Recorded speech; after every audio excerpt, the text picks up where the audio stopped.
Pokerogue is a Pokemon roguelike game where you face endless waves of Pokemon that continuously get harder and harder. The objective is to build a strong team and manage your resources, because if you lose even a single fight, your run is over and you have to start all over again. It's already challenging enough for a normal playthrough, but let's crank it up a notch. How about beating all 200 levels of the classic mode using only water types?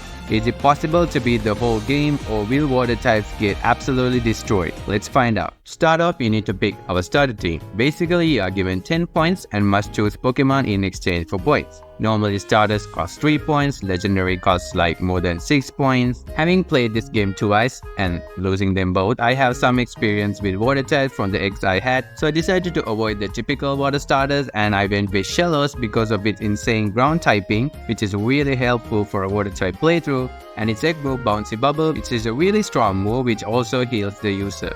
Then I picked Quaxley for its insane egg move, Dragon Dance, and also when it evolves it also gains Aqua Step, and Poipole for its fairy typing when it evolves. So we selected our starters, so let's get this run started. We are immediately sent into battle and the first encounter is a blip bug. We destroyed that bug easily, and if you never played this game, here's a brief rundown. Once you defeat a Pokemon, you get 3 random items at the bottom of the screen which you can pick one from, and a shop at the top where you need to use your money. Yes, healing in this game costs money, so you need to manage your resources properly or risk losing because you couldn't afford to heal. After defeating some Pokemon, we faced our first trainer.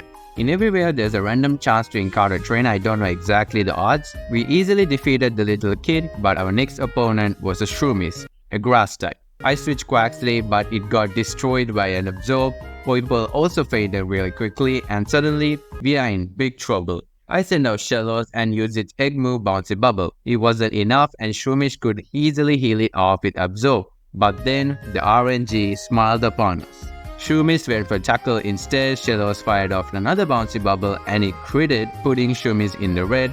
Shroomish used Absorb again, but Shellos tanked it and fired off another Bouncy Bubble to KO the mushroom, keeping our run alive. This was just the first few waves and we were almost destroyed by a small mushroom. This just shows how hard this game is for monotype run. Next we meet our rival Ivy, and trust me, she's probably the best run killer in this game. Ivy starts with a random starter Pokemon and a random regional bird, and our only hope was that she didn't pick a grass type, and luckily she doesn't. She picked Chimchar, and a quick rival fight later we were at the end of our first wave. Normally at the end of a wave you fight the so-called boss Pokemon. They have multiple HP bars, maybe hidden abilities or passive abilities, but for now our little duck destroyed the boss and we officially completed the first 10 waves. We also got the TM for Bulldoze, which I taught to Shellos, and then our Quaxley learned Wing Attack, a crucial move for hitting grass types. Some battles later, we actually got the TM for Brave Bird, and guess what? Our little duck could learn it. It's an absolutely powerful move, especially for the early game. Then on the 19th wave, we met twins Amy and Liv. Oh, Puzzle and Miner, are you kidding me? Suddenly, we were in great trouble. I locked into Dragon Dance for some reason and Bulldoze. Both of the Puzzle and Miner fired off its Spark, paralyzing both of my Pokemon. Quaxley got paralyzed, but we managed to hit a Bulldoze, lowering the speed. However, I didn't realize that Bulldoze hit all Pokemon on the field. Therefore, Quaxley faints too, so bye bye Quaxley. I sent out Poipole hoping it could outspeed and hit a disarming voice, but nope, we got outsped and destroyed by a single spark. Shellos got paralyzed this turn and it fell for the next turn. Just like that, our first run ended in wave 19 to 2 freaking kids. This is just the nature of this challenge, but we won't let that stop us. We won't give up until we clear this game with Mono Water. I picked third wave, evolved into Grotto. We only had Wing Attack to hit it and we wiped, but we aren't giving up. We just have to keep pushing. I picked Chespin, evolved into a thick Quilladin with Needle Arm, wiped again. On our next run, we actually got far up to like wave 80. We had a 6 team until we ran out of money to heal and met Marlin. And I only had a Swanna and a half HP Ludicolo with 0 PP on Giga Train. Got wiped by a water type trainer. How ironic. Are you kidding me? Shiny Wormhole on the first encounter? I'm breaking the rules. I'm catching this Wormhole. But it quite didn't matter because I picked Sprigatito and we got wiped on the very first rival battle. Yep, you know the drill by now. Ivy picks Snivy, we battled the first, we battled the second, it evolves into Servine, and we got wiped again. So after getting absolutely destroyed by Ivy, some might think this is almost impossible. Maybe. But we aren't giving up just yet. And trust me, this is the one. For starters, this time I went with 2 Pokemon that I hatched from eggs during my previous Mono Water attempts. The first is Tentacool, perfect for dealing with early game grass type. Then I chose an adaptability Basculing with the egg move Splishy Splash. This move with the ability hits like a truck in the early game. Finally, I went with our good old boy Bouncy Bubble Shellos, just because we really need a strong ground type on our team. Immediately our first encounter on this attempt was a Lotad, which I captured to add to our team. And our first trainer was Last Molly, and our Basculin absolutely destroyed her entire team. Man, this mon is strong. Then I found another Lotad, but this time with Absorb. Thankfully my Tentacool with Liquidus and Acid took care of it. Yeah, our run might have ended if it wasn't for Tentacool. Next up was Ivy, and I forgot to heal. Let's just hope she doesn't have a grass. Oh my gosh, she has a Trico. Alright, we'll have to deal with a really strong and fast Zeptal in the future. Awesome. But thanks to Tentacool, we barely managed to defeat the Trico. And guess what Ivy sends out next? Yep, that's a shiny Taillow, which I had no idea Ivy could have a shiny Pokemon. Why don't I get a shiny Pokemon? Why does Ivy have to get one? In the next way, I prioritized leveling up Tentacool as it's the only answer against my rivals Grovyle. Next, it was time for our first gym bell. And would you look at that, it's Gym Leader Crest. Both of the trainers lead with Basculins, but after some attack, my Basculin proved to be the best. Chris then sent out a Simipour, a fully evil Pokemon, but with the clutch paralysis from Basculegion and Wrap damage, we were able to finally defeat Crest and claim the title of the best water type trainer. Next, we got a really important item, the map. The map allows us to choose where we need to go next after every 10 waves. This is very huge as we don't want to randomly get caught in a biome full of grass type.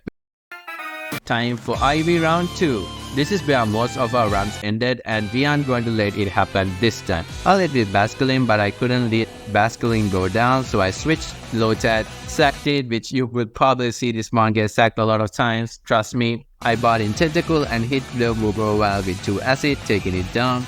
Tentacool also KO'd the incoming Komala with a few water pulses. And here's what I do, a really dumb move. I accidentally deleted the move Acid, thinking it's Poison Stick. But for now, Ivy then showed up a shiny Taillow, which got blown back by Tentacool. This little jellyfish is carrying this whole run. And just like that, we managed to stay alive after the second rival battle. After defeating a Morpeko, which thankfully our Basculin outspeds, a Lotad evolved into a Lumber, making it not completely useless. Maybe. We also got the item Amulet Coin, which is great as it doubles the money we get in. And if you know anything about Pokerogue, money is everything, and I'm very jealous. Then our Tentacool evolved into a powerful Tentacruel, giving us our first fully evolved water type. Still no poison type moves though. After some time, our Shellos also evolved into Gastrodon, finally giving us a valuable electric immunity. Speaking of electric immunities, our next gym leader in this biome was Lieutenant Surge. Surge leads with Electabuzz, which immediately switches into Alolan Raichu, but Gastrodon killed Raichu and healed off the damage with Bouncy Bubble. The rest of the battle was easy as Surge didn't have any super effective moves against Gastrodon, and Gastrodon was able to sweep through Lieutenant Surge. And I'm 100% sure that if it wasn't for Gastrodon, this run would have ended right here. What a time to evolve. And now she has a fully evolved Zeptal, ready to destroy our team. But this time I sacked our Gastrodon and then got a free switch into Tentacruel, and yes, we got Poison Jab now. We outsped Zeptal and hit with a super effective Poison Jab, but didn't KO because he got a mediocre attack stab. Zeptal fired back with an overboard booster Leaf Blade, one hit KOing our Tentacruel. And again, we are in deep trouble. I sent in Basculin hoping that an adaptability boosted Aqua Jet would KO, but Ivy switches into Dratini, and Dratini couldn't do much and we KO'd it back, giving us a crucial level up, increasing our attack stat. Next, she sent out Solo, and yes, it's still shiny. Looks like someone doesn't throw away shiny Pokemon. I didn't really have a choice but to stay in, and surprisingly I took a wing attack really well and KO'd it back with a Splishy Splash. Gaining another level, we also learned Wave Crash, which is huge as an adaptability boosted Wave Crash. It's really hard.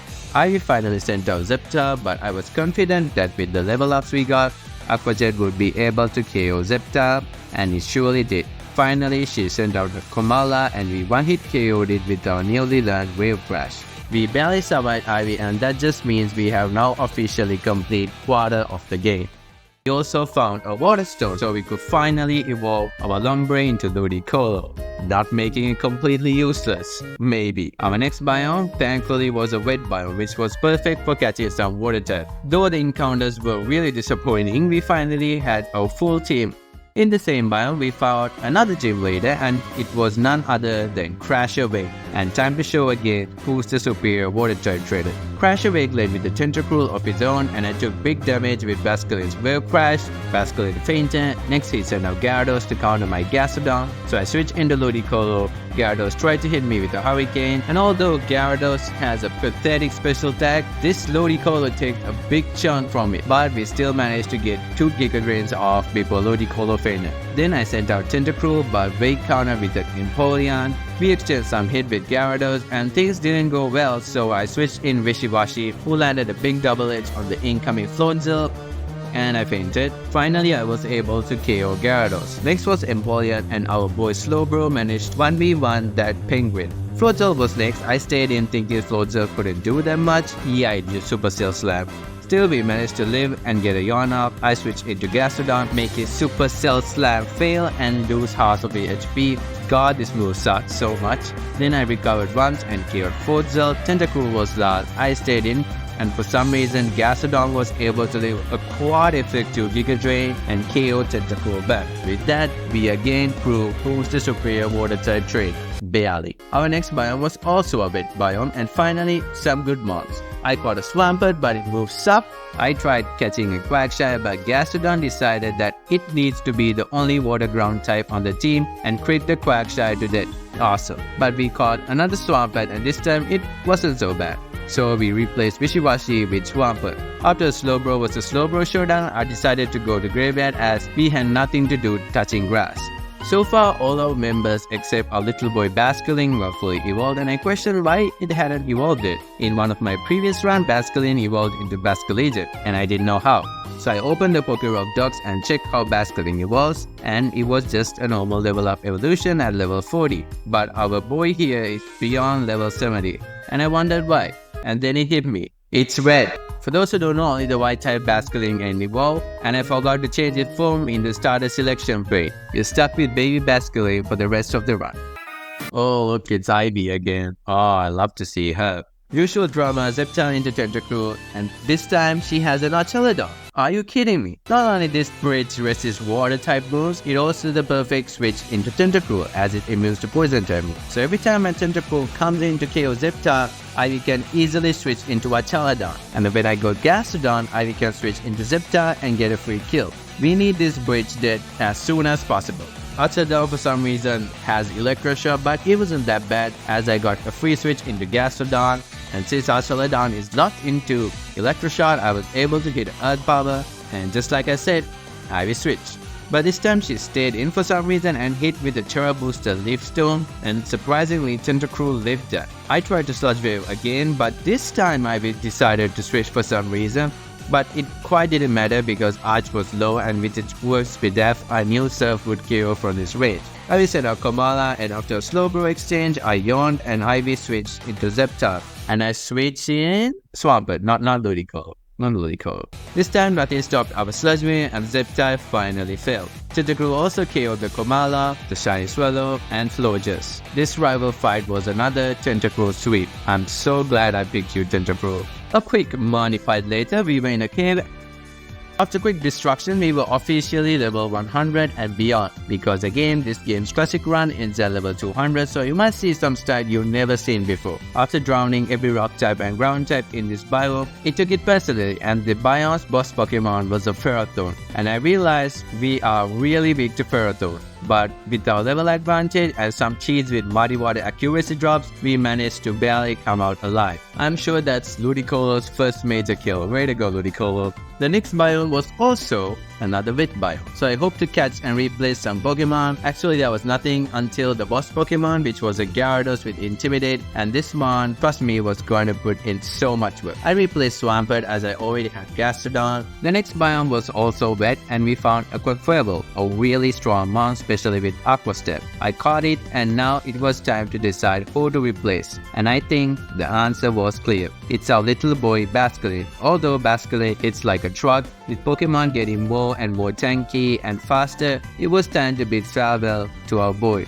If I had changed its form and it was a Basculegion, of course he would stay on the team, and it's totally my fault. But now it's time to say goodbye. Thanks for carrying more than half of the run, and trust me, we won't forget you and we won't let you down. And just like that, our brave soldier left us. Next we fought Kofu, how do you say that? Another water type gym leader, and just like always, it was time to show who's the best. And we did.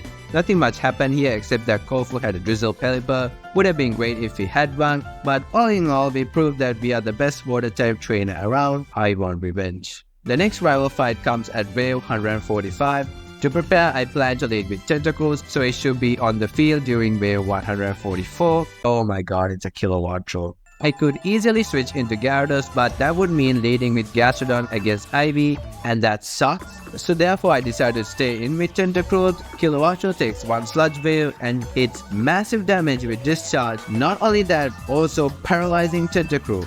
Fortunately, Tentacruel manages to hit through the paralysis and KO the stupid bird. But the problem is now I don't have enough money for healing items. Luckily, I find a Lumberry to heal Tentacruel's paralysis, but I have only a Hyper Potion, so Tentacruel isn't at full HP, and this very well could cost us the whole run. She leads with Zeptar, and I predict Archelodon, so I use Surf, and I doubted whether Zeptar would actually switch out because I took some chip damage. I switched into Gastrodon to take the incoming Electroshock, but thanks to Kofu's Drizzle, Archelodon won't lock into Electroshock, which is really bad as Ivy might switch into Zeptar and get a free KO. So I make a double Gyarados to get Intimidate off, but Ivy actually switches into Rayquaza. Yep, a shiny Rayquaza. Gyarados manages to get a big hit with Ice Fang. I stay into Sacrifice Gyarados, adds its own HP, and Rayquaza locks into Outrage. And I switch to Slowbro, who can take a hit pretty well. The only mon who can take a hit pretty well in this team. Slowbro uses Psychic, but it's weak due to Rayquaza's speed F boost. Again, Ivy switches to Zeptar. With no real switch available, guess what? We Saclo the Cold. Zeptar now is at -4 special attack, and Ivy might switch to Archelodon. So I use Surf with Tentacruel, and she does. Finally KOs Archelodon with the Surf. Next, Ivy sent out Swallows for some reason, and I know Tentacruel outspeeds, and we were able to KO the shiny Swallow with the Surf. I'm sure that's the only time the rain really benefited us. And Ivy just sent out Zeptar for some reason. I was really happy. But surprisingly, Sludge Wave doesn't even KO. Not only Zeptar hits its Leaf Storm taking out Tentacruel, Zeptar is in Overgrow range, making it a KO machine. I switched into Slowbro with no real hope. I didn't know if we could take a Leaf Storm because it's Overgrow boosted. And with a slim of hope, I locked into Trick Room, as Trick Room is the only real way we'll be able to come alive here.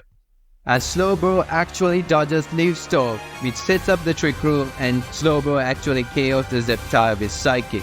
Slowbro, you go! But Slowbro wasn't done yet. Slowbro also KOs the Komala. Ivy finally sends out her new Volcarona, and I switch to Quaquaval and KO Volcarona, and then surprisingly outspeed and KO the Rayquaza as well, securing another win against this stupid girl. Was this lucky? Of course, but I would definitely take it in this type of run. With how my team fainted and no money, it was still not over because I have to go through more waves. I get through until wave 149 with some lucky item rolls. And just before wave 150, I decided to revive my Gastrodon. And guess what? The next boss battle was a Kilowattrel, and absolutely nuked our first Tentacruel, and the other has Sheer Force, which means our mods would not live a discharge, but thankfully because I healed Gastrodon, Gastrodon was able to spoil the electric type moves and save the run. And since I healed Gastrodon, we were able to come out from that alive. With level 150 done, we are entering the final part of the game, and it's only going to get harder from here. On wave 170 we faced Brock, and Gastrodon absolutely swept his team. Woodhammer! While we are progressing, we also received a memory mushroom allowing us to teach Quackcarvel its signature move, Aqua Step, which is really handy. At wave 180, it's time for the ultimate showdown. Starting at wave 182, we'll face a random Elite Four member from any region on wave 182, 84, 86, and 88 before taking on the champion at wave 190. The battles will be on the beach, quite fitting for a water type trainer. With wave 181 done, it was time to see which Elite Four we would face, and it turned out to be Carlos. First up was Malva, the best possible matchup for us. I led with Quackcarvel and chose Aqua Step. Malva switched her Centiskorch out to Chandelure, which instantly died, giving Quackcarvel a speed boost. She sent out Centiskorch back in for some reason, which fell to another Aqua Step before landing on a first impression. She sends out Terra Talonflame next, but due to our speed boost, Talonflame also falls. Malva then sends out Terra Fire Toko, who limped a liquidation because of its massive defense stat, but couldn't do much back, and Quackcarvel KOs Terra Toko 2, also KOing Darmanitan, and the final Pokemon, Pyro, completing the sweep. Basculin would be proud. Next was my favorite Carlos Elite Four member, Seaball. Seaball led with Starmie and I led with Ludicolo, and Seaball switched to his old Ludicolo and we had a Ludicolo showdown. Wow, how entertaining, which my Ludicolo won. Seaball again sent out Starmie for some reason, which hit with a Moonblast. Really cool that it got that, but we also hit with the Giga Drain and it did not KO because again this is Ludicolo. Seaball switches in Clawitzer, which easily took a Giga Drain because again, this is Ludicolo, and it also revealed that Clawitzer has Armor Cannon, which I think is pretty sick. I used this opportunity to set up Lead Seed and switch to Slowbro as I was running out of Giga Drain PP, and with that, Slowbro set up to +6 with Amnesia, and not gonna lie, swept the rest of Seaball's team with Stored Power. And right after the battle, Lord Helix blessed us with Calm Mind, a direct upgrade to Amnesia to make Stored Power even better. And with that, the next Elite Four member was Vistra. I led with Ludicolo again to set up Lead Seed and pretty much sack it, and surprisingly Ludicolo put in a lot of work until it missed 2 Hydro Pumps. Classic Hydro Pump. Against Scizor, I switched to Gyarados to get Intimidate off, but Wikstrom revealed Probopass, and since my Gyarados didn't have any water type move, I just used Crunch to see the damage, and that's really pathetic damage. So I switched to Gastrodon, and guess what Probopass used? Zapcan! Bro, what are you cooking? Gastrodon pretty much cleaned up from here, KOing Aegislash, Klefki, Fortress, Scizor, Probopass, and finally Lucario, completing another sweep. Finally, it was time to fight the hardest Elite Four member so far, Drasna, the Dragon type specialist. Not only that dragons resist water type moves, we only had very few moves that could effectively hit them, almost non-existent if you count Ice Fang's base power. So I led with Slowbro and Drasna led with Bicycle. I switched immediately to Gyarados to get an Intimidate off, but Bicycle hits hard with the Dragon Rush. I switched Slowbro back in as it could take the move better now after the Intimidate. Bicycle used Double Edge, doing pretty good damage despite the Intimidate. And I set up Calm Mind and Bicycle revealed Thunderbolt, which was surprising as it didn't use on the quad effective mark. I set up multiple Calm Minds to spam recover until I was in a good position to use Trick Room, and with Trick Room up, Slowbro KO'd Bicycle, Dracofish, Terra Dragon, Druddigon, and Terra Dragon Noivern. Drasna set out Altaria. As Trick Room ended, Bio managed to set up another Calm Mind and Trick Room, KOing Altaria, and finally the Dragalge. And just like that, Slowbro swept Drasna, as this Slowbro has put in so much work. And with these victories, we are now ready for the ultimate challenge at wave 190, Champion Diantha. Diantha immediately leads with the Gogas, which our team has no switch-ins to. Pumpkin immediately hits up with a Dire Claw, and Ludicolo does some chip damage with Muddy Water.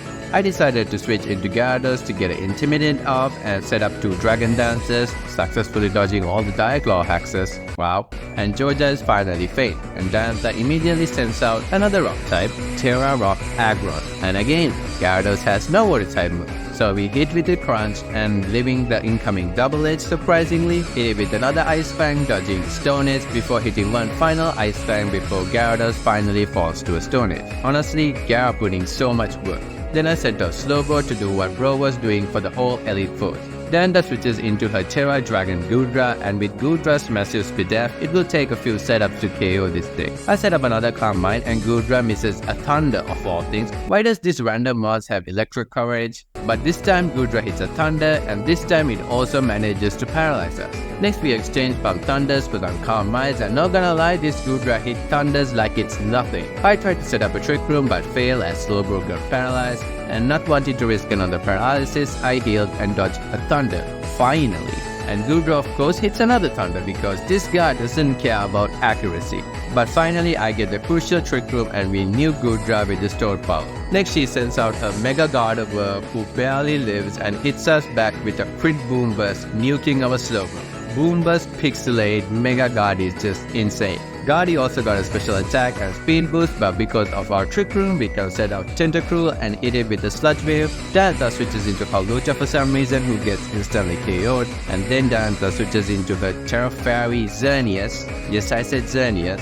But we did big damage with Sludge Wave and easily tanked the Moonblast. Diantha again switched Aggron for some reason, sacking it and switched in Mega Guardy. But this time Guardy doesn't have the speed boost and Trick Room's gone, so our Tentacruel could outspeed and KO Mega Guardy as well. Xerneas also goes down in the next turn, and just like that we defeated all the Kalos Elite Four and Champion. With those victories, we are on Wave 91, the final 10 waves on this game. We came so far, loss after loss, we didn't give up, and now it's time to finally show the power of water types. In Wave 191, we get teleported into this beautiful biome known as the question mark biome, filled with only Paradox Pokemon, indicating us that something big is gonna happen. Nope, we cannot catch any mons of this biome, and our first Paradox Pokemon is Iron Valley, quite fitting after the Mega Guardy battle.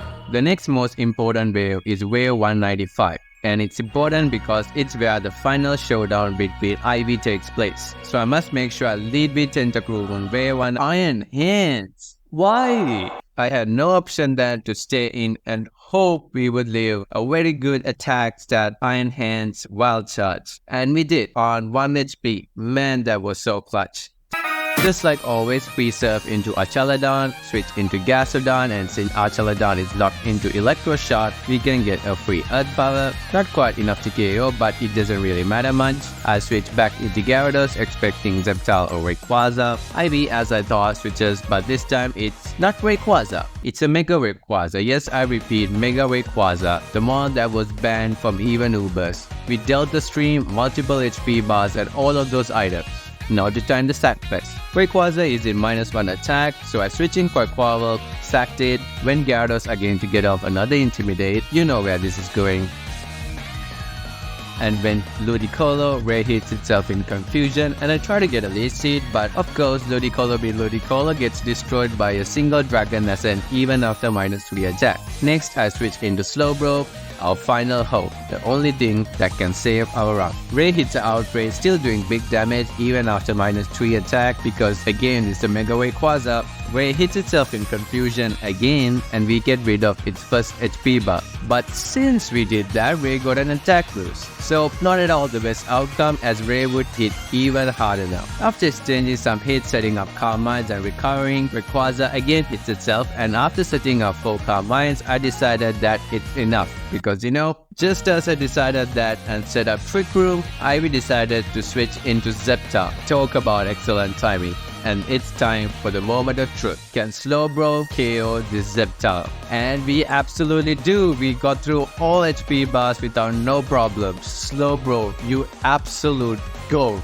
Ivy sends out the shiny Swallow again to show off, but since Trick Room is up, Swallow gets absolutely destroyed, and we get to see the shiny bird for the one last time. Slowbro also destroys Komala, and on the final Trick Room turn, for some reason Ivy decided to send in Mega Rayquaza, and with that we were also able to KO the biggest threat yet. I am so glad that Lord Helix blessed up with Calm Mind. Archaladon comes in next, but its only move is Electro Shot, so it also falls without doing any damage, and finally she sends out Walker. What happened to Flogers? But anyway, Volk has no chance against this mighty Slowbro, and just like that, our boy Slowbro with Gyarados support swept through Ivy, and that was so satisfying to watch after, After defeating Ivy with the Slowbro and making her question herself, it's time to show this game the power of water type.